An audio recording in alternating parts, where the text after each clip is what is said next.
Boss 12 craze ಕಡಿಮೆ ಆದ್ರೂ ನಿಮ್ ಕ್ರೇಜ್ ಕಡಿಮೆ ಆಗ್ತಾನೆ ಇಲ್ಲ ಸರ್. ಸೀಸನ್ 12 ಹೈಪ್ ಆಗಕ್ಕೆ 99% ನಾನು ಒಬ್ಬನೇ ಕಾರಣ. ಸ್ಟೈಲ್ ಕ್ರೇಜ್ ಕ್ರಿಯೇಟ್ ಆಗ್ತಾನೆ ಇರುತ್ತೆ. ಒಬ್ರು ದೊಡ್ಡ ಚಾನಲ್ ಅವರು ನಿಮ್ದೇ ಡ್ರೆಸ್ ಸೆನ್ಸ್ ಕಾಪಿ ಮಾಡ್ತಾ ಇದಾರೆ ಅಂದ್ರು, ಅದ್ರ ಓನರ್ ನಾನೇ ಅಂತ ಅವ್ರಿಗೆ ಹೇಳಿದೀನಿ. ಕೇಸ್ ಹಾಕಿದೀನಿ, ಎಲ್ಲ ಆಚೆ ಬರುತ್ತೆ. ಇವತ್ ನೋಡಿ ಹಿಂಗೆ ಜಿಂಗ ಜಿಂಗ ಜಿಂಗ ಹಾಕೋ ಬರ್ತೀನ. ಇದ್ರ ಕಲರ್ಫುಲ್ ಇರೋದೇ ನನ್ಗೆ ಕ್ಯಾರಿ ಮಾಡುತ್ತೆ. ಸ್ಕಿನ್ ಕೇನ್ ಗೋಕುಲ್ ಪೌಡ್ರು ಖರ್ಚಿಪಲ್ಲಿ ಇಟ್ಕೊಂಡಿದೀನಿ. ತಾಳಿ ಧೂಳ್ ಬರ್ಸಿ ತೋರಿಸ್ಬಿಡ್ತೀನಿ.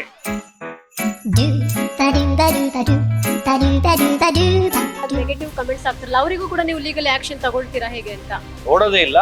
ಆದ್ರೆ ಮಿತಿ ಮೀರಾಗಿ ಕೊಲೆ ಬೆದರಿಕೆ ಎಲ್ಲ ಬಂತು. ಬಂದ ನಂತರದಲ್ಲಿ ಸ್ನೇಹಿತರೆಲ್ಲ ಸಿಗ್ತಾ ಇದಾರೆ, ಒಗ್ಗಟ್ಟಿರುತ್ತೆ ಹಂಗೆ ಹಿಂಗೆ ಅಂತ. ಆದ್ರೆ ಇಲ್ಲಿ ಇಲ್ವೇ ಇಲ್ಲ ಮೇಡಮ್. ಇನ್ಪುಟ್ ಬಂದಿದೆ ಸರ್, ಇವಾಗ ನೀವು ಹೋಗ್ತಾ ಇದ್ದೀರಾ ಅಂತ. ನಿಜನಾ ಸರ್? ಖಂಡಿತ ಸತ್ರು ಹೋಗಲ್ಲ.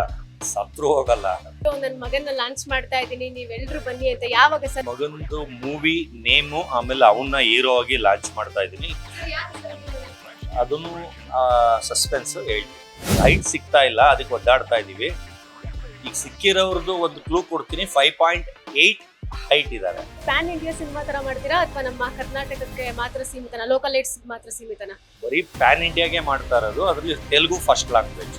ದಿಲ್ಲಿ ಅವರು ಕೂಡ ಲಾಂಚ್ ಆಗಿದ್ದಾರೆ, ಪಿಳಾರ್ ಅನ್ನುವಂತಹ ಸಿನಿಮಾ ಮಾಡ್ತಾ ಇದ್ದಾರೆ. ಬರ್ತೀರಾ ಅಂತ ತುಂಬಾ ಜನ ಅನ್ಕೊಂಡಿದ್ರು. ನಮ್ಗೂ ಬರಲ್ಲ, ನಮ್ಗೂ ಅವ್ರಿಗೆ ಆಗಲ್ಲ ಅಂದ್ಮೇಲೆ ನಾವೇ ಯಾಕೆ ಹೋಗೋಣ? ಆಮೇಲೆ ಅವ್ರ ಕ್ವಾಲಿಟಿ ಬೇರೆ, ಮೂವಿ ನಮ್ ಕ್ವಾಲಿಟಿ ಬೇರೆ. ಹಾಯ್ ಹಲೋ ನಮಸ್ಕಾರ ವೀಕ್ಷಕರೇ, ನೀವು ನೋಡ್ತಾ ಇದ್ದೀರಾ ಬಾಸ್ ಟಿವಿ ಕನ್ನಡ. ನಾನು ಪಲ್ಲವಿ ರಾಜ್.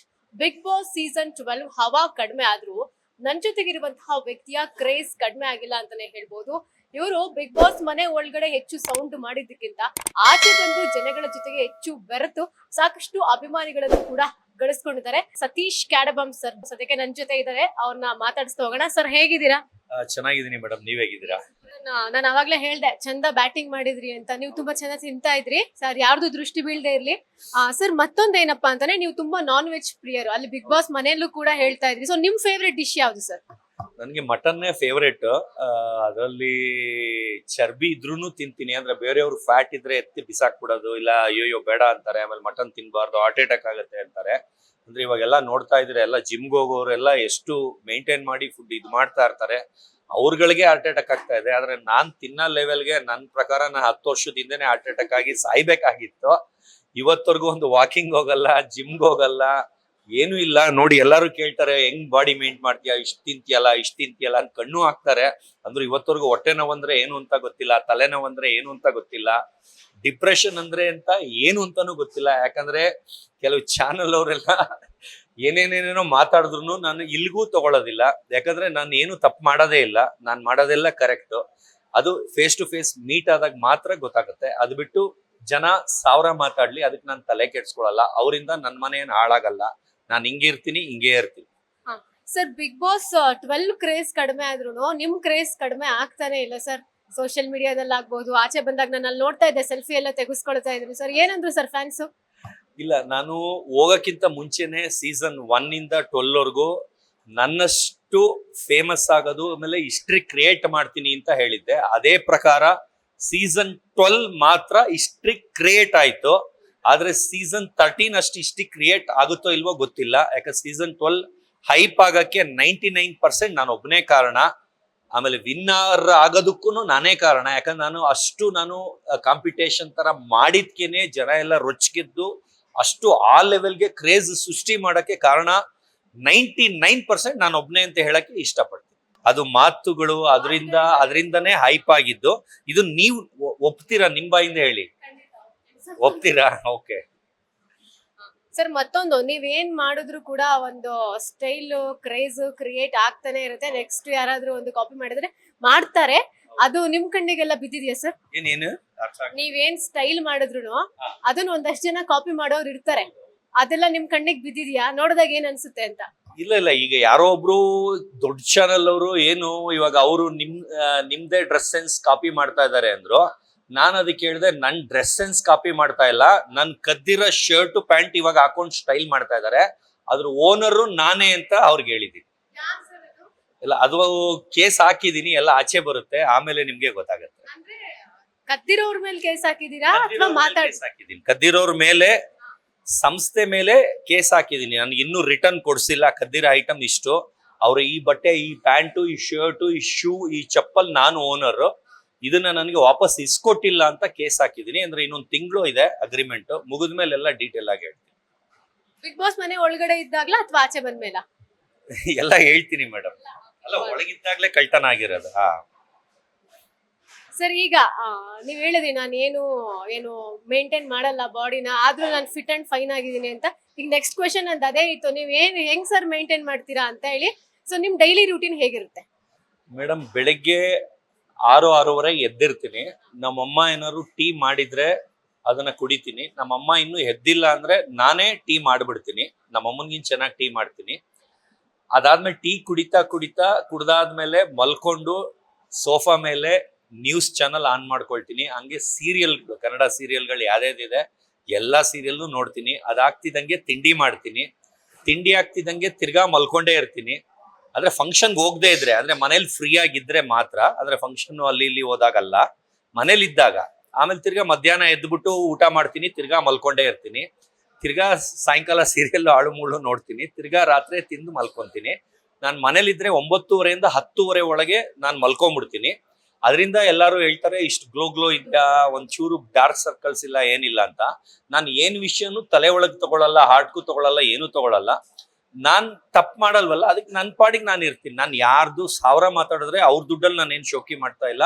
ನನ್ನ ದುಡ್ಡು, ನನ್ನ ಇಷ್ಟ, ನನ್ನ ಬಾಯಿ. ನಾನು ಯಾರಿಗೂ ಹರ್ಟ್ ಮಾಡಿಲ್ಲ.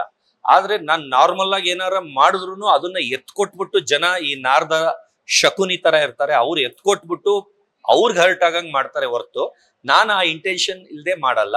ಆ ಕಾರಣದಿಂದ ನನಗೆ ಏನು ತಪ್ಪು ಮಾಡಿಲ್ದೇ ಇರೋ ಕಾರಣ ನೆಮ್ಮದಿಯಾಗಿ ಮಲಗಿದ ತಕ್ಷಣ ನಿದ್ದೆ ಬರುತ್ತೆ. ನಾನು ಮನೇಲಿದ್ರೆ 9:30 10:00 ಮಲಗ್ತೀನಿ, 6-6:30 ಹೇಳ್ತೀನಿ. ಅದ್ ಬಿಟ್ರೆ ಫಂಕ್ಷನ್ಸ್ ಗಳಿದ್ರೆ ಆಚೆ, ಈಗ ಪಾರ್ಟಿ ಇರುತ್ತೆ, ಪಬ್ ಓಪನಿಂಗ್ ಇರುತ್ತೆ, ಅಂದ್ರೆ ಪೇಸ್ಟ್ರಿ ಪಾರ್ಟಿ, ಅಂದ್ರೆ ತುಂಬಾ ಹೈ ಎಂಡ್ ಪಾರ್ಟಿಗಳಿರುತ್ತೆ, ಅದಕ್ಕೆ ಜಾಸ್ತಿ ನನ್ನ ಕರೀತಾರೆ. ಅಂದ್ರೆ ಬೇರೆ ತರದ್ದು ಬೇರೆ, ಅಂದ್ರೆ ಈಗ ರಾಜ್ಯೋತ್ಸವ, ರಕ್ಷಣಾ ವೇದಿಕೆ, ಆ ಟೈಪ್ ಬೇರೆ. ಅದು ಬಿಟ್ಟು ಪೇಸ್ಟ್ರಿ ಪಾರ್ಟಿ ಅಂತ ಅಂದ್ರೆ ಬರೀ ಒಂದು ಹೈಫೈ ಪಾರ್ಟಿ, ಬರೀ ಅದೇ ಲೈಫ್. ಬಿಗ್ ಬಾಸ್ಗಿಂತ ಮುಂಚೆನೂ ಅದೇ ಇದ್ದಿದ್ದು.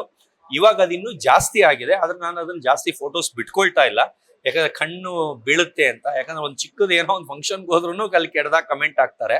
ನನಗೆ ಹಾಕೋದಲ್ದೆ ಅಲ್ಲಿ ಯಾರ ಜೊತೆಗೆ ಬಂದಿರ್ತಾರೆ ಪಾಪ ಅವ್ರನ್ನೂ ಬ್ಯಾಡಾಗ್ ಹಾಕ್ತಾರೆ ಅಂತ. ಅವ್ರ ಮರ್ಯಾದೆ ಕಾಪಾಡಕ್ಕೋಸ್ಕರ ನಾನು ಆ ಫೋಟೋಗಳು ಏನು ಬಿಟ್ಕೊಳ್ತಾ ಇಲ್ಲ.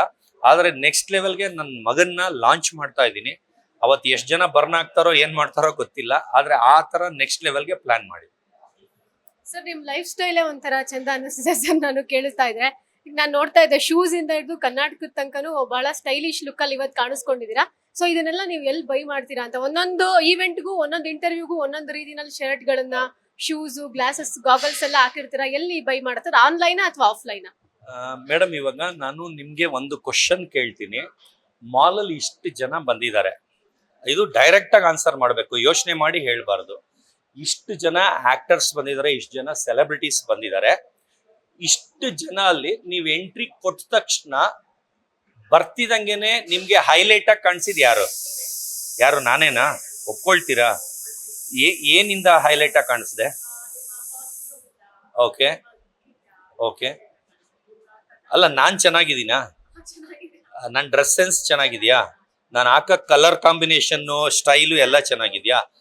ಅಷ್ಟೇ. ನಾನು ಎಲ್ಲಾರ್ಗೂ, ನಾನು ಇದಕ್ಕಿಂತ ಮುಂಚೆನೂ ಒಂದು ಇಂಟರ್ವ್ಯೂ ಹೇಳಿದ್ದೆ, ಸ್ವಲ್ಪ ಜನಕ್ಕೆ ಡ್ರೆಸ್ ಸೆನ್ಸ್ ಇಲ್ಲ ಅಂತ. ಹಾಕ ರೀತಿ, ಇವಾಗ ನಂದು ಕದ್ದಿರೋದು, ಒಬ್ಬ ಪ್ಯಾಂಟ್ ಹಾಕೊಂಡಿದ್ದ, ಅವ್ನ್ ಲುಕ್ಕೆ 1 to 3 ಚೇಂಜ್ ಆಯ್ತು. ಯಾಕಂದ್ರೆ ಆ ಸ್ಟಿಚಿಂಗ್ ಮಾಡ್ಸೋದು, ಆ ಹೊಲ್ಸೋದು, ಆ ಮೆಟೀರಿಯಲ್ ಸೆಲೆಕ್ಟ್ ಮಾಡೋದು, ಅದೆಲ್ಲ ತಲೆ ಇರ್ಬೇಕು. ಆಮೇಲೆ ಆ ಕ್ವಾಲಿಟಿ ಬಗ್ಗೆ ನಾಲೆಜ್ ಇರೋರೆ ಅದನ್ನೆಲ್ಲ ತಗೊಂಡು ಎಲ್ಲಿ ನಂಬರ್ 1 ಹೊಲಿತಾರೆ ಆ ತರ. ನಂದು ಬಟ್ಟೆ ಇವಾಗ ನೀವ್ ಹೇಳಿದ್ರಿ ಎಲ್ಲಿಂದ ತಗೊಳ್ತೀರಾ, ಏನ್ ಮಾಡ್ತೀರಾ? ಬಿಗ್ ಬಾಸ್ ಅಲ್ಲಿ ಫಸ್ಟ್ ಡೇ, ಇದು ಫಸ್ಟ್ ಟೈಮ್ ರಿವೀಲ್ ಮಾಡ್ತಾ ಇದ್ದೀನಿ. ಬಿಗ್ ಬಾಸ್ ಅಲ್ಲಿ ಫಸ್ಟ್ ಡೇ 2,80,000 ನಾನು ಬಟ್ಟೆ ಹಾಕಿದ್ದೆ ಅಂದೆ. ಆದ್ರೆ ಇವತ್ತವರೆಗೂ ಯಾರಿಗೂ ಅಂಗಡಿ ಹೆಸರು ಗೊತ್ತಿರ್ಲಿಲ್ಲ.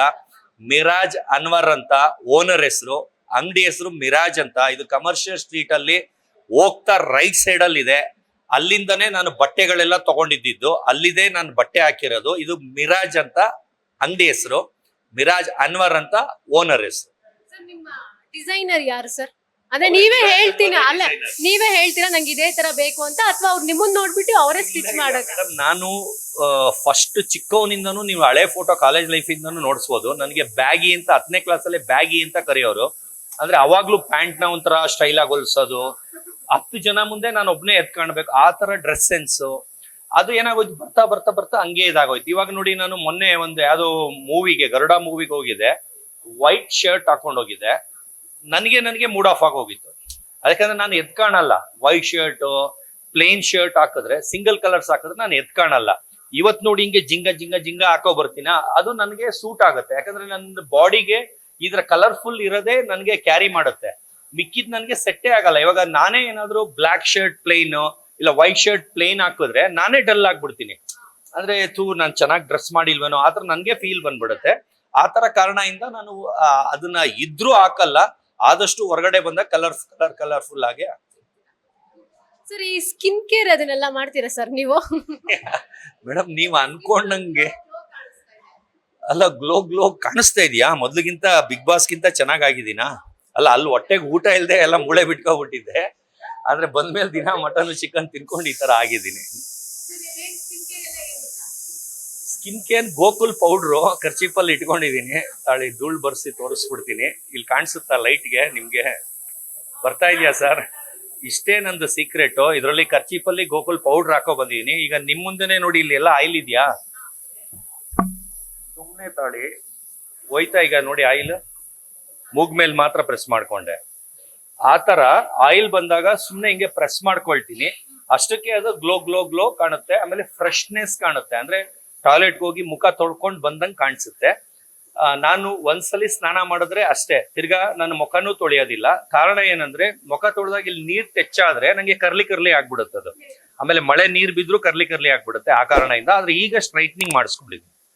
ಇವಾಗ ಸ್ಟ್ರೈಟ್ನಿಂಗ್ ನಾನ್ ಮಾಡ್ಕೊಳ್ಳಲ್ಲ, ಪರ್ಮನೆಂಟೇ ಮಾಡಿಸಿದೀನಿ. ಅದೊಂದು 15 ಡೇಸ್ಗೆ ಸ್ವಲ್ಪ ಥಿಕ್ನೆಸ್ ಆಗಿದೆ. ಈಗ ಫಸ್ಟ್ ಮಾಡಿಸ್ಕೊಂಡಾಗ ತುಂಬಾ ತಟ್ಟೆ ಆಗಿತ್ತು, ಅಸಹ್ಯ ಆಗಿತ್ತು. ಇವಾಗ ಸ್ವಲ್ಪ ಎಲ್ಲ ಸಖತ್ತಾಗಿದೆ ಅಂತ ಹೇಳ್ತಾರೆ. ಎಷ್ಟೋ ಜನ ಹೇಳ್ತಾರೆ ಹಳೆ ಹೇರ್ ಸ್ಟೈಲ್ ಚೆನ್ನಾಗಿತ್ತು ಅಂತ. ಎಷ್ಟೋ ಜನ ಹೇಳ್ತಾರೆ ಇದು ಬಂದು ಬಾಲಿವುಡ್ ತರ, ಹಿಂದಿಯವ್ರ ತರ ಕಾಣಿಸ್ತೀರಾ ಅಂತ ಹೇಳ್ತಾರೆ. ಅಲ್ಲ, ಅಮೀರ್ ಖಾನ್ ಅಂದ್ರೆ ಅದನ್ನು ಆಡ್ಕೊಳ್ರು. ಆಮೇಲೆ ನಾನ್ ಕಪ್ಪುಗಿದ್ದೀನಿ, ಸುಳ್ಳು ಹೇಳ್ತಾನೆ ಅಂತೆಲ್ಲ ಏನೇನೇನೋ ಹೇಳಿದ್ರು. ಇವಾಗ ನಾನು ಬೆಳ್ಳಗಿದ್ದೀನಾ? ತುಂಬಾ ಬೆಳ್ಳಗಿದ್ದೀನಾ? ನಾರ್ಮಲ್ ಹುಡುಗರು ಇರೋದ್ಕಿಂತ ಬೆಳ್ಳಗಿದ್ದೀನಾ? ಈ ತರ ಇರೋನು 15 ವರ್ಷದಿಂದ ಹೆಂಗ್ ಬ್ಲಾಕ್ ಇರಕ್ಕಾಗತ್ತೆ? ಬ್ಲಾಕ್ ಮೇಕಪ್ ಮಾಡ್ತಾ ಇದ್ರು ಅಷ್ಟೇ ಸಿನಿಮಾದಲ್ಲಿ. ಇಲ್ಲ, ನಾನು ಇಲ್ಲಿಂದನೂ ಇಲ್ಲಿಗೂ ತಗೊಳಲ್ಲ. ನನ್ಗೆ ತಲೆನೋವು ಅಂದ್ರೆ ಗೊತ್ತಿಲ್ಲ, ಡಿಪ್ರೆಷನ್ ಅಂದ್ರೆ ಗೊತ್ತಿಲ್ಲ, ಆಮೇಲೆ ಯಾರು ಬೈದ್ರೆ ಅವಮಾನ ಆಗುತ್ತೆ ಅನ್ನೋದು ಗೊತ್ತಿಲ್ಲ. ಯಾಕಂದ್ರೆ ನಾನು ತಪ್ಪು ಮಾಡಿಲ್ಲ. ನನ್ನನ್ನ ಕೀಳರ್ಮೇಕೆ ಮಾಡ್ಕೋಬೇಕು? ನಾನ್ ಮಾಡ್ತಾ ಇರೋದು ಕರೆಕ್ಟು, ನಾನು ಹೋಗ್ತಾ ಇರೋ ದಾರಿ ಕರೆಕ್ಟು, ಎಲ್ಲ ಕರೆಕ್ಟ್ ಇರ್ಬೇಕಾದ್ರೆ ನಾನು ಒಳ್ಳೆ ಅಪ್ಪ ಅಮ್ಮಂಗೆ ಹುಟ್ಟಿದೀನಿ. ನಮ್ಮ ಅಪ್ಪನ ಬಗ್ಗೆ ಹೇಳಿದ್ರೆ ನಿಮ್ಗೆ ಇನ್ನೂ ಗೊತ್ತಾಗುತ್ತೆ. 8,000 ಎಕರೆ ಗೌರ್ಮೆಂಟ್ ಅವರು ಚೀಟ್ ಮಾಡಿರ್ತಾರಲ್ಲ, ಅದನ್ನ ಗೌರ್ಮೆಂಟ್ಗೆ ರಿಟರ್ನ್ 0 ರೂಪೀಸಲ್ಲಿ ಇಸ್ಕೊಟ್ಟಿದ್ದಾರೆ. 0 ರೂಪೀಸಲ್ಲಿ. ಬೇರೆಯವರಾದ್ರೆ ಅದನ್ನು ಒಂದು ದಂಧೆ ಮಾಡ್ಕೊಂಡು, ಲಂಚ ಗಿಂಚ ತಗೊಂಡು, ಅವ್ರಿಗೆ ಬ್ಲಾಕ್ ಮೇಲ್ ಮಾಡ್ಕೊಂಡು, ಅವ್ರಿಗೆ ನೋಟಿಸ್ ಹಾಕೊಂಡು, ಎದುರಿಸ್ಕೊಂಡು, ರೋಲ್ ಕಾಲ್ ಮಾಡ್ಕೊಂಡು ಎಲ್ಲ ಮಾಡ್ತಾರೆ. ನಮ್ ತಂದೆ 1 ರೂಪಾಯಿ ಇನ್ನು ಅವ್ರ ಜೋಬಿಂದಾನೇ ಖರ್ಚು ಮಾಡಿ ಎಲ್ಲ ಕೇಸ್ ಎಲ್ಲ ಓಡಾಡಿ ಇದು ಮಾಡಿ 8,000 ಎಕರೆ. ಯಾರ 1 ಪರ್ಸನ್ ಇದ್ರೆ ಇಂಡಿಯಾ ಒಳಗಡೆ ತೋರಿಸಿ. 8,000 ಎಕರೆನ ಗೋರ್ಮೆಂಟ್ ಅವ್ರಿಗೆ 0 ರೂಪೀಸಲ್ಲಿ ವಾಪಸ್ಸು ಗೋರ್ಮೆಂಟಿಗೆ ಮೋಸ ಮಾಡಿರ್ತಾರಲ್ಲ, ಅವ್ರ ಮೇಲೆ ಕೇಸ್ ಹಾಕಿ ವಾಪಸ್ ಗೋರ್ಮೆಂಟ್ಗೆ ಫ್ರೀ ಆಗಿ ಇಸ್ಕೊಟ್ಟಿರೋದು. ಆತರ ಅಪ್ಪನ್ ಹುಟ್ಟಿಬಿಟ್ಟು ನಾನು ತಪ್ಪು ಮಾಡ್ತೀನ? ಆಮೇಲೆ ನಾನು ಮಾಡೋದೇ ಇಲ್ಲ. ಅದರಿಂದ ನಾನು ಯಾವನ್ಗೂ ಎದುರಲ್ಲ. ನಾನು ಇರೋದೇ ಹಿಂಗೆ. ನಾನು ಒಬ್ಬೊಬ್ನೇ ಓಡಾಡ್ತೀನಿ. ಅವ್ರು 1000 ಜನ ಮಾತಾಡ್ಲಿ, 1000 ಜನ ಹೊಡಿಯಕ್ ಬರ್ಲಿ, ನಾನು ಒಬ್ನೇ. ಆದ್ರೆ ನಾನು ಬುಕ್ಕು, ಪೇಪರು, ಪೆನ್ನು ಲೀಗಲ್ ಆಗಿ ಕೇಸ್ ಹಾಕ್ತೀನಿ, ಲೀಗಲ್ ಆಗಿ ಅವ್ರ ಮೇಲೆ ಆಕ್ಷನ್ ತಗೊಳ್ತೀನಿ. ಒಬ್ಬೊಬ್ನೇ ಓಡಾಡ್ತೀನಿ. ಅವ್ರು ಬಂದು ಎಲ್ಲಾರು ಹೇಳ್ತಾರೆ, ಅವ್ರು ಬಂದು ಅಟ್ಯಾಕ್ ಮಾಡ್ಬಿಟ್ರೆ, ಇವ್ರು ಬಂದು ಅಟ್ಯಾಕ್ ಮಾಡ್ಬಿಟ್ರೆ, ಬಂದು ನನಗೆ ಒಂದು ಸ್ಕ್ರಾಚ್ ಮಾಡ್ಲಿ, ಆಮೇಲೆ ನಾನು ಯಾರು ಅಂತ ತೋರಿಸ್ತೀನಿ. ಈಗ ನಿಮಗೆ ನೀವು ಒಂದಷ್ಟು ಪೋಸ್ಟ್ ಗಳೆಲ್ಲ ಹಾಕಿದಾಗ ನೆಗೆಟಿವ್ ಕಮೆಂಟ್ಸ್ ಆಗ್ತಾರಲ್ಲ, ಅವರಿಗೂ ಕೂಡ ನೀವು ಲೀಗಲ್ ಆಕ್ಷನ್ ತಗೊಳ್ತೀರಾ ಹೇಗೆ ಅಂತ? ನೋಡೋದೇ ಇಲ್ವಲ್ಲ ನಾನು, ನಂಗೆ ಕೌಂಟ್ ಬೇಕು, ವ್ಯೂಸ್ ಬೇಕು, ನೋಡೋದೇ ಇಲ್ಲ. ಆದ್ರೆ ಮಿತಿ ಮೀರಾಗಿ ಕೊಲೆ ಬೆದರಿಕೆ ಎಲ್ಲ ಬಂತು. ಅವಾಗ ಕೇಸ್ ಹಾಕಿದೀನಿ. ಅದರಲ್ಲಿ ಕೇಸ್ ನಂಬರು ಹೇಳ್ಬಿಡ್ತೀನಿ. ಒಬ್ರು ಆಗ್ಲೇ ಜೈಲ್ಗೆ ಹೋಗಿ ಬೇಲ್ ತಗೊಂಡು ಕೋರ್ಟ್ಗೆ ಅಟೆಂಡು ಮಾಡ್ತಾ ಇದ್ದಾರೆ. ಬೇಕಾದ್ರೆ ನೀವು ಕೋರ್ಟ್ ಹತ್ತು ಹೋಗಿ ಇಂಟರ್ವ್ಯೂ ಮಾಡಂಗಿದ್ರೆ ಅವ್ರ ಡೇಟು ಹೇಳ್ತೀನಿ, ಯಾವತ್ತು ಬರ್ತಾರ ಹೋಗಿ ಇದು ಮಾಡಿ ಅಂತ. ಫಸ್ಟ್ ಕೇಸ್ ಹಾಕದ್ನಲ್ಲ, ಅವ್ರು ಆಲ್ರೆಡಿ ಕೋರ್ಟ್ಗೆ ಅಲಿತಾ ಇದ್ದಾರೆ. ಅದೇ ಯಲಂಕ ಸೈಡ್ ಅವ್ರು ಅಲಿತಾ ಇದ್ದಾರೆ. ಅವ್ರದ್ದು ಕೇಸ್ ನಂಬರು ಕೊಡ್ತೀನಿ, ಬೇಕಾದ್ರೆ ಹೋಗಿ ಅಲ್ಲೇ ಇಂಟರ್ವ್ಯೂ ಮಾಡಂಗಿದ್ರು ಮಾಡಿ. ಆಲ್ರೆಡಿ ಕೋರ್ಟ್ ಅಟೆಂಡ್ ಮಾಡ್ತಾ ಇದ್ದಾರೆ, ಕೋರ್ಟ್ಗೆ ಹೊಟ್ಟೋಯ್ತದು. ಅವ್ರ ಮೊಬೈಲ್ ಎಲ್ಲ ಸೀಸ್ ಆಗಿದೆ. ಅದ್ರ ಜೊತೆ ಒಂದು 80 ಜನಕ್ಕೆ ಕೇಸ್ ಆಗಿದೆ, ಅವ್ರೆಲ್ಲಾರು ಅಲಿತಾ ಇದ್ದಾರೆ. ಅವ್ರದ್ದು ಆಗೋಯ್ತು, ಚಾರ್ಜ್ ಶೀಟ್ ಆಗಿ ಕೋರ್ಟ್ಗೆ ಹೋಗಿದೆ. ಆದ್ರೆ ಇನ್ನೊಬ್ರ ಮೇಲೆ ಕೇಸ್ ಹಾಕಿದೆ, ಅದು ಇನ್ನು 4 ನೋಟಿಸ್ ಕಳ್ಸಿದ್ರು, ಅವ್ರು ಅಟೆಂಡ್ ಮಾಡ್ತಾ ಇಲ್ಲ. ಅದನ್ನ ತುಂಬಾ ಸಿಂಪಲ್ ಆಗಿ ತಗೊಂಡ್ಬಿಟ್ಟಿದ್ದಾರೆ. ನಾನು ಮನಸ್ಸು ಮಾಡಿದ್ರೆ ಅವ್ರನ್ನ ಮನೆ ಹತ್ರ ಕರ್ಕೊಂಡು ಹೋಗ್ಬಿಟ್ಟು 5 ನಿಮಿಷಕ್ಕೆ ಮರ್ಯಾದೆ ಕಳೆದು ಅರೆಸ್ಟ್ ಮಾಡಿಸ್ಬೋದು. ಆದ್ರೆ ಪೊಲೀಸ್ ಅವರೇ ಏನ್ ಮಾಡ್ತಾರೆ ಅಂತ ಕಾಯ್ಕೊಂಡು ಕೂತಿದೀನಿ. ಈಗ ಪೊಲೀಸ್ ಅವ್ರ ಮೇಲೆ RTI ಇಂದ ನೋಟಿಸು ಕಳಿಸ್ತಾ ಇದ್ದೀನಿ. ಇಷ್ಟರಲ್ಲೇ 3 ತಿಂಗಳಾಗ್ಲಿ ಅಂತ ಕಾಯ್ತಾ ಇದೆ. 3 ತಿಂಗಳಾಗಿದೆ. ಅವ್ರ ಮೇಲೂ ನೋಟಿಸ್ ಕಳಿಸ್ತಾ ಇದೀನಿ. ಯಾಕಂದ್ರೆ ಅವ್ರು ಇನ್ಫ್ಲೂಯೆನ್ಸ್ ಮಾಡ್ಬಿಟ್ಟು ಲೇಟ್ ಮಾಡ್ತಾ ಇದಾರೆ. ಬರೀ ನೋಟಿಸ್ ಕಳಿಸ್ಬಿಟ್ಟು ಅವ್ರನ್ನ ಹಿಡ್ಕೊಂಬರದೆ ಡ್ರಾಮಾ ಆಡ್ತಾ ಇದಾರೆ. ಮನೆಗೆ ಹೋಗಿದ್ವಿ ಇಲ್ಲ ಪಲ್ಲ ಅಂತ. ಇವಾಗ RTI ಇಂದ ಅದನ್ನು ನೋಟಿಸು ಅವರು ಪೊಲೀಸ್ ಅವ್ರಿಗೂ ಕಳಿಸ್ತಾ ಇದ್ದಾರೆ. ಬಿಗ್ ಬಾಸ್ ಇಂದ ಬಂದ ನಂತರದಲ್ಲಿ ಇನ್ನೇನು ಸೀಸನ್ 13 ಸ್ಟಾರ್ಟ್ ಆಯ್ತು. ಈಗ ನಿಮ್ಮ ಲೈಫ್ ಹೇಗ್ ನಡೀತಾ ಇದೆ ಅಂತ, ಏನೆಲ್ಲ ಬದಲಾವಣೆಗಳಾಗ್ತಾ ಇದೆ ಅಂತ? ಏನ್ ಮೇಡಮ್, ಬಿಗ್ ಬಾಸ್ಗಿಂತ ಮುಂಚೆ 2.5 ಲಕ್ಷಕ್ಕೆ ಹೋಗ್ತಾ ಇದ್ದೆ. ಮರ್ಯಾದೆ ಚೆನ್ನಾಗಿತ್ತು. ಬಿಗ್ ಬಾಸ್ಗೆ ಹೋಗಿ ಮರ್ಯಾದೆ ಎಲ್ಲ ಹಾಳಾಗೋಯ್ತು, ಕಾಸು ಹೋಯ್ತು. ನೀವ್ ಅನ್ಕೊಂಡಂಗೆ ಎಲ್ಲವೇ ಇಲ್ಲ, ಅದೆಲ್ಲ ಸುಳ್ಳು. ಇನ್ನು ಮಾನ ಮರ್ಯಾದೆ 3 ಕಾಸು ಹರಾಜಾಗತ್ತೆ. ಕಾಸು ಕೊಡಲ್ಲ, ಏನೂ ಇಲ್ಲ. ಇವಾಗ ಎಲ್ರು ಹೇಳ್ತಾರೆ ಬಿಗ್ ಬಾಸ್ ಹೋಗಿ ಬಂದ್ಮೇಲೆ ನನ್ನ ಜೀವನ ಹಂಗ್ ಬದಲಾಯ್ತು ಹಿಂಗ್ ಬದಲಾಯ್ತು ಅಂತ. ಎಲ್ಲ ಸುಳ್ಳು ಮೇಡಮ್, ಎಲ್ಲ ಸುಳ್ಳು. ಎಲ್ಲರೂ ಸುಳ್ಳು ಬಿಡ್ತಾರೆ. ಯಾಕಂದ್ರೆ ಅಗ್ರಿಮೆಂಟ್ ಆಗಿರುತ್ತಲ್ಲ, ಅದಕ್ಕೆ ಹೇಳ್ಬಾರ್ದು. ಅದಕ್ಕೆ ಇನ್ನೊಂದು ತಿಂಗಳು ಬಿಟ್ಟು ಬನ್ನಿ, ಎಲ್ಲ ಹೇಳ್ತೀವಿ. ಎಲ್ಲಾ ಸುಳ್ಳು. ಸರ್, ನಿಮಗೆ ಇದು ಬಿಗ್ ಬಾಸ್ ಇಂದ ಇದ್ದಿದ್ದಕ್ಕೆ ಸಂಭಾವನೆ ಅಂತ ಕೊಡ್ತಾರಲ್ಲ, ಅದು ಇಲ್ವಾ ಸರ್? ಮೇಡಮ್, ಎಲ್ಲ ಸುಳ್ಳು. ಸುಳ್ಳು ಎಲ್ಲ ಒಂದ್ ತಿಂಗಳು ಬಿಟ್ಟು ಬನ್ನಿ ಹೇಳ್ತೀವಿ. ಸರ್, ಈಗ ನಿಮ್ಮ ಬಿಗ್ ಬಾಸ್ ಇಂದ ಬಂದ ನಂತರದಲ್ಲಿ ಸ್ನೇಹಿತರೆಲ್ಲ ಸಿಗ್ತಾ ಇದಾರಾ ನಿಮ್ಮ ಒಳಗೆ ನಿಮ್ ಜೊತೆಗಿದ್ದವರು, ಅಥವಾ ಪಾರ್ಟಿ ಗಿಟಿ ಎಲ್ಲ ಆಗ್ತಾ ಇದೆಯಾ ಸರ್? ನಾನು ಹಂಗ ಅನ್ಕೊಂಡಿದ್ದೆ, ಎಲ್ಲಾರು ಸಿಗ್ತಾರೆ, ಗೆಟ್ ಟುಗೆದರ್ ಪಾರ್ಟಿ ಮಾಡೋಣ, ಅವಾಗವಾಗ ಸುಮ್ನೆ ಸಿಕ್ ಪಾರ್ಟಿ ಮಾಡೋಣ, ಒಂಥರ ಒಗ್ಗಟ್ಟಿರುತ್ತೆ, ಹಂಗೆ ಹಿಂಗೆ ಅಂತ. ಅಂದ್ರೆ ಇಲ್ಲಿ ಇಲ್ವೇ ಇಲ್ಲ ಮೇಡಮ್. ಎಲ್ಲ ಅವ್ರವ್ರ ನೋಡ್ಕೊಂಡು ಒಂದು ಫೋನ್ ಕಾಲ್ ಮಾಡಿದ್ರು ರಿಸೀವ್ ಮಾಡಲ್ಲ. ಒಂದು ಅಟ್ಯಾಚ್ಮೆಂಟ್ ಇಲ್ಲ, ಫೀಲಿಂಗ್ಸ್ ಇಲ್ಲ. ಒಂದು ಅಷ್ಟು ದಿನ ಇದ್ದಿದ್ದಕ್ಕೆ ಒಂದು ಫ್ರೆಂಡ್ಶಿಪ್ ಬೆಲೆನೂ ಇಲ್ಲ. ಎಲ್ಲ ಒಂಥರ ಮಿಷಿನ್ ತರ, ಹಾರ್ಟೇ ಇಲ್ದಿರೋ ತರ ಬಿಹೇವ್ ಮಾಡ್ತಾ ಇದಾರೆ. ಅದರಿಂದ ಯಾರ ಜೊತೆನೂ ಅಷ್ಟು ಟಚ್ ಅಲ್ಲಿ ಇಲ್ಲ. ಒಬ್ರೋ ಇಬ್ರೋ ಬಿಟ್ಟು ಮಿಕ್ಕದವ್ರು ಯಾರ ಜೊತೆನೂ ಟಚ್ ಅಲ್ಲಿ ಇಲ್ಲ. ಯಾಕಂದ್ರೆ ಇದೊಂಥರ ಮನುಷ್ಯತ್ವಕ್ಕೆ, ಫ್ರೆಂಡ್ಶಿಪ್ಗೆ ಬೆಲೆನೇ ಇಲ್ದಿರ ಇದಾಗ್ಬಿಟ್ಟಿದೆ. ಸರ್, ನಿಮಗೊಂದು ಗುಡ್ ನ್ಯೂಸ್, ಇದು ಏನೋ ಗೊತ್ತಿಲ್ಲ. ನಾನು ರೀಸೆಂಟ್ ಆಗಿ ಕಾಕ್ರೋಚ್ ಸುದಿ ಅವ್ರಿಗೆ ಕಾಲ್ ಮಾಡಿದ್ದೆ. ಅವಾಗ ಅವರು ನಿಮ್ ಬಗ್ಗೆ ಹೇಳಿದ್ರು, ಇಲ್ಲ ಸತೀಶ್ ಸರ್ ನನ್ನ ಟಚ್ ಅಲ್ಲಿ ಇದಾರೆ, ಮಾತಾಡ್ತಾ ಇರ್ತೀನಿ ಅಂತ. ಯಾವಾಗ ಕಾಲ್ ಮಾಡಿದ್ರು ಸರ್? ನಾನು ಅವ್ರಿಗೆ 1 ವಾರದಿಂದನೂ ಕಾಲ್ ಮಾಡಿದ್ದೆ. ಕಾಕ್ರೋಚ್ ಸುದಿ ಅವರು, ಕರಿಬಸಪ್ಪ ಅವರು, ಮಲ್ಲಮ್ಮ ಅವರು, ಈ 3 ಜನ ಮಾತ್ರ ನನಗೆ ಇಷ್ಟ. ಅವರು ಒಂದು ಕಾಲ್ ಮಾಡಿದ್ರು ರಿಸೀವ್ ಮಾಡ್ತಾರೆ. ಆಮೇಲೆ ಅವಾಗವಾಗ ನನ್ನ ಜೊತೆ ಟಚ್ ಅಲ್ಲಿ ಇರ್ತಾರೆ, ತುಂಬಾ ಚೆನ್ನಾಗಿ ಮಾತಾಡಿಸ್ತಾರೆ. ಆದ್ರೆ ಮಿಕ್ಕದವರು ಫೋನ್ ಮಾಡಿದ್ರು ರಿಸೀವ್ ಮಾಡಲ್ಲ. ಒಂಥರ ಏನೋ ತಲೆ ಮೇಲೆ 2 ಕೊಂಬಂದಂಗೆ ಆಡ್ತಾರೆ. ಆ ಕಾರಣದಿಂದ ನಾನು ಯಾರಿಗೂ ಟ್ರೈ ಮಾಡಕ್ಕೂ ಹೋಗ್ತಾ ಇಲ್ಲ, ಟಚ್ ಅಲ್ಲೂ ಇಲ್ಲ. ಯಾಕಂದ್ರೆ ಅವ್ರಿಗೇನು ಅಟ್ಯಾಚ್ಮೆಂಟೇ ಇಲ್ಲ. ಅಲ್ಲಿ ನಡೆದಿರೋದು ಏನು ಅವ್ರಿಗೆ ಜ್ಞಾಪಕನೂ ಇಲ್ಲ, ಎಲ್ಲ ಮರ್ತೇ ಬಿಟ್ಟಿದ್ದಾರೆ. ಆ ತರ. ಅದರಿಂದ ನಾನು ಯಾರಿಗೂ ಮೈ ಮೇಲೆ ಬಿದ್ದು ಹೋಗೋನಲ್ಲ. 3 ಜನ ಮಾತ್ರ ನನ್ನ ಜೊತೆ ತುಂಬಾ ಚೆನ್ನಾಗಿದ್ದಾರೆ. ಅವರು 3 ಜನ ಮಾತ್ರ ಅವಾಗಲೇ ನಿಮ್ಗೆ ಹೇಳಿದ್ದು, ಅವ್ರು ಒಳ್ಳೆಯವರು. ಅವ್ರು ಮಾತ್ರ ಅಟ್ಯಾಚ್ಮೆಂಟ್ ಇದೆ, ಮಾತಾಡ್ತಾರೆ. ಸರ್, ಬಿಗ್ ಬಾಸ್ ಆದ್ಮೇಲೆ ಒಂದಷ್ಟು ಜನ ರಿಯಾಲಿಟಿ ಶೋಸ್, ಒಂದಷ್ಟು ಜನ ಸೀರಿಯಲ್ ಅಲ್ಲೆಲ್ಲ ಬಿಸಿ ಆದ್ರು. ಕಲರ್ಸ್ ಅಲ್ಲಿ ಯಾವುದೇ ಪ್ರೋಗ್ರಾಮ್ ಆದ್ರೂ ನಿಮ್ ಫ್ಯಾನ್ಸ್ ಹೇಳ್ತಿರೋದೇನಂದ್ರೆ ನಮ್ಮ ಸತೀಶ್ ಅಣ್ಣವ್ರು ಯಾಕೆ ಬರಲ್ಲ ಅಂತ. ಸೊ ಇದಕ್ಕೆ ನೀವು ಅಲ್ಲೇ ಆನ್ಸರ್ ಮಾಡ್ಬೇಕಾ ಸರ್? ಅಲ್ಲ, ನಾನು 1 ತಿಂಗಳು ಬಿಟ್ಟು ಹೇಳ್ತೀನಿ ಮೇಡಮ್. 1 ತಿಂಗಳು ಬಿಟ್ಟು ಹೇಳ್ತೀನಿ. 1 ತಿಂಗಳು ಬಿಟ್ಟು ಹೇಳ್ತೀನಿ.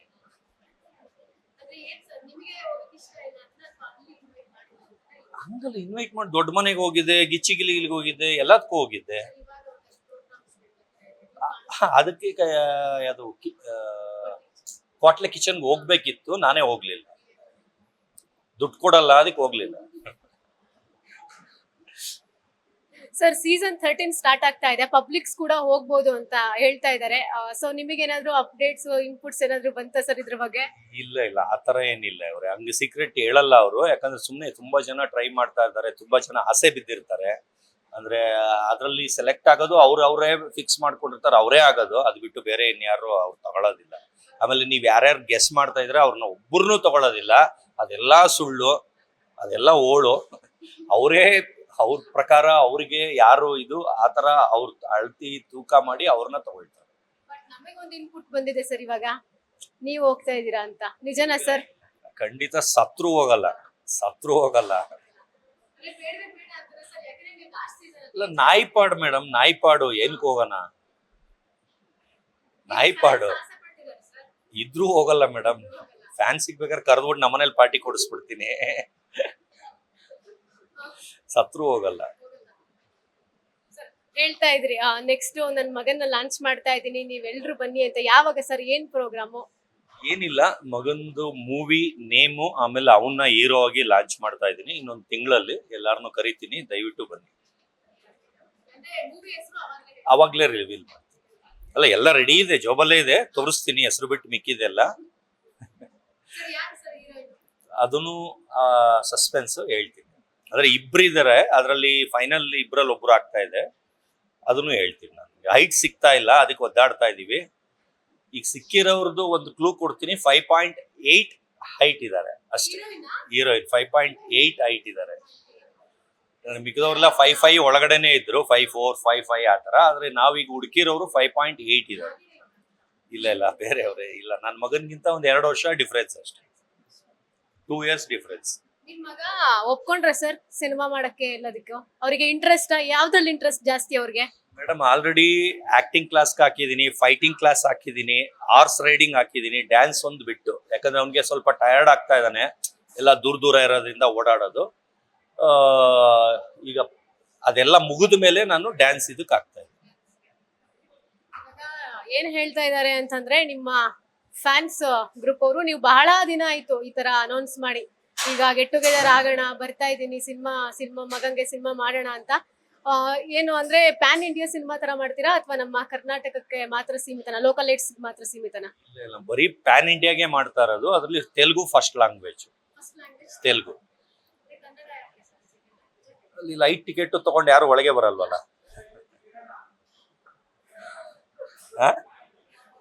ಬಂದ್ಬಿಟ್ಟು ಮಾತಾಡ್ಬೇಕು ನೀವು. ಲೈಟ್ ಟಿಕೆಟ್ ತಗೊಂಡು ಒಳಗ್ ಬಂದ್ ಮಾತಾಡ್ಬೇಕು. ಅಲ್ಲ, ಅಲ್ಲಿ ಪ್ರೊಡ್ಯೂಸರ್ ನನ್ಗೆ ಅಲ್ಲಿರೋರು ಸಿಕ್ಕಿದ್ದಾರೆ, ಅವ್ರಿಗೆ ಫಸ್ಟ್ ಲ್ಯಾಂಗ್ವೇಜ್ ತೆಲುಗು ಬೇಕು, ಅದಕ್ಕೆ ತೆಲುಗುನೇ ಮಾಡ್ತಾ ಇದ್ದೀನಿ. ಆದ್ರೆ ಕನ್ನಡಕ್ಕೂ ಮಾಡ್ತಾ ಇದ್ದೀನಿ. ಸರ್, ಇವಾಗ ನಿಮ್ಮ 12 ಸೀಸನ್ ವಿನ್ನರ್ ಗಿಲ್ಲಿ ಅವರು ಕೂಡ ಲಾಂಚ್ ಆಗಿದ್ದಾರೆ, ಪಳಾರ್ ಅನ್ನುವಂತಹ ಸಿನಿಮಾ ಮಾಡ್ತಾ ಇದ್ದಾರೆ. ವಿಷಯ ಗೊತ್ತಾಯ್ತಾ? ನೀವು ಆ ಪ್ರೋಗ್ರಾಮ್ ಬರ್ತೀರಾ ಅಂತ ತುಂಬಾ ಜನ ಅನ್ಕೊಂಡಿದ್ರು, ಬಟ್ ನೀವು ಬಂದಿಲ್ಲ. ಸತ್ರು ಬರಲ್ಲ. ಇಲ್ಲ, ನಮ್ಗೂ ಅವ್ರಿಗೆ ಆಗಲ್ಲ ಅಂದ್ಮೇಲೆ ನಾವೇ ಯಾಕೆ ಹೋಗೋಣ? ಆಮೇಲೆ ಅವ್ರ ಕ್ವಾಲಿಟಿ ಬೇರೆ, ಮೂವಿ ನಮ್ ಕ್ವಾಲಿಟಿ ಬೇರೆ. ನಾವು ಮಾಡ್ತಾರ ಕ್ವಾಲಿಟಿನೇ ಬೇರೆ, ಅವ್ರದೇ ಬೇರೆ. ಅವ್ರ ಟೈಪೇ ಬೇರೆ, ನಮ್ ಟೈಪೇ ಬೇರೆ. ಬೇಡ. ಫೈನಲಿ ಒಂದೊಳ್ಳೆ ಊಟ ಮಾಡ್ಕೊಂಡು ಒಂದೊಳ್ಳೆ ಚಿಟ್ ಚಾಟ್ ಕೊಟ್ರಿ ನನ್ಗೆ ನಿಮ್ ಜೊತೆ ಮಾತಾಡಿ ಬಹಳ ಖುಷಿ ಆಯ್ತು. ಸೊ ನೆಕ್ಸ್ಟ್ ನಿಮ್ಮ ಮಗನ ಪ್ರಾಜೆಕ್ಟ್ ಹಾಗೆ ನಿಮ್ಮ ಪ್ರಾಜೆಕ್ಟ್ಗೆ ನಮ್ ಕಡೆಯಿಂದ ಆಲ್ ದ ಬೆಸ್ಟ್. ನಮ್ ಕಡೆಯಿಂದ ಏನು ಸಹಾಯ ಬೇಕು ಆಬ್ವಿಯಸ್ಲಿ ನಾವು ಮಾಡ್ತೀವಿ sir. Thank you so much sir join ಆಗಿದ್ದಕ್ಕೆ. Thank you madam, thank you. ನೋಡಿದ್ರಲ್ವಾ, ಇದು ಸತೀಶ್ ಕ್ಯಾಡಬನ್ ಸರ್ ಅವರ ಮಾತಾಡ್ತು. ಕ್ಯಾಮ್ರಾ ಪರ್ಸನ್ ಲಿಖಿತ್ ಜೊತೆಗೆ Pallavi N Raj, boss TV. Latest ಹಾಗೂ ಇಂಟ್ರೆಸ್ಟಿಂಗ್ ಸುದ್ದಿಗಳಿಗಾಗಿ ಬಾಸ್ ಟಿವಿ ಕನ್ನಡ ಚಾನೆಲ್ನ ಸಬ್ಸ್ಕ್ರೈಬ್ ಮಾಡಿ. ಹಾಗೆಯೇ ಬೆಲ್ ಐಕಾನ್ ಪ್ರೆಸ್ ಮಾಡಿ. ಇದರ ಜೊತೆಗೆ ಫೇಸ್ಬುಕ್, ಇನ್ಸ್ಟಾಗ್ರಾಮ್, ಎಕ್ಸ್ನಲ್ಲೂ ಮಿಸ್ ಮಾಡದೆ ಫಾಲೋ ಮಾಡಿ.